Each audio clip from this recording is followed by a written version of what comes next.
ఎవరికి చోటే లేదయా, నీవు తప్ప నాకు లోకంలో ఎవరున్నారయ్యా, నీవు తప్ప ఎవరికి చోటే లేదయా. మాటల మకరందము జీవింతును నిత్యము నీ నీడలో ఆస్వాదింతును నీ మాటల మకరందము సుగుణాల సంపన్నుడా, స్తుతిగానాల వారసుడా, పగలు రేయి కనుపాపవలే కాచిన దేవా నీకే స్తోత్రము.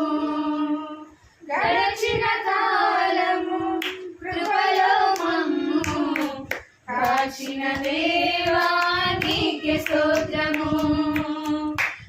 చేతానని గద్దింపకుము, నీ ఉగ్రతతో నన్ను శిక్షింపకుము. యెహోవా నేను కృషించి ఉన్నాను, నన్ను కరుణించుము. యెహోవా నా ఎముకలు వదులుచున్నవి, నన్ను బాగు చేయము. నా ప్రాణము బహుగా అదురుచున్నది. యెహోవా నీవు ఎంతవరకు కరుణింపకయుందువు?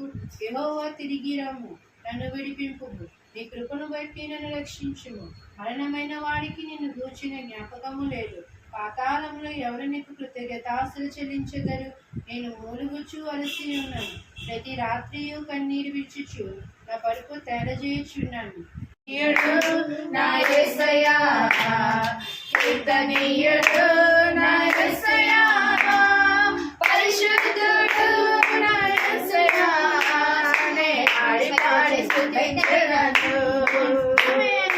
పరిశుద్ధుడు నా యేసయ్యా నే ఆడి పాడి స్తుతించెదను. ఘోర పాపినైన నన్ను ప్రేమించి నా కొరకై ప్రాణమిచ్చినావు. ఘోర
సీపుల నుంచి ఈ సీపుల పాటు దేవుడు మంచి ఆరోగ్యాన్ని ఇచ్చాడు.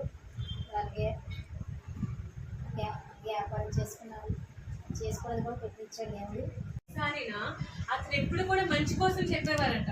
మీరు జీవించే విధానం చాలా కరెక్ట్గా జీవించాలి, రాబోయే కాలంలో మీరు ఉండరు అని చెప్పేవారంట. మీరు కనుక దేవుని మాటలు విని దేవుని మాట ప్రకారంగా నడుచుకోకపోతే మీరు ఉండరు అని చెప్పారంట.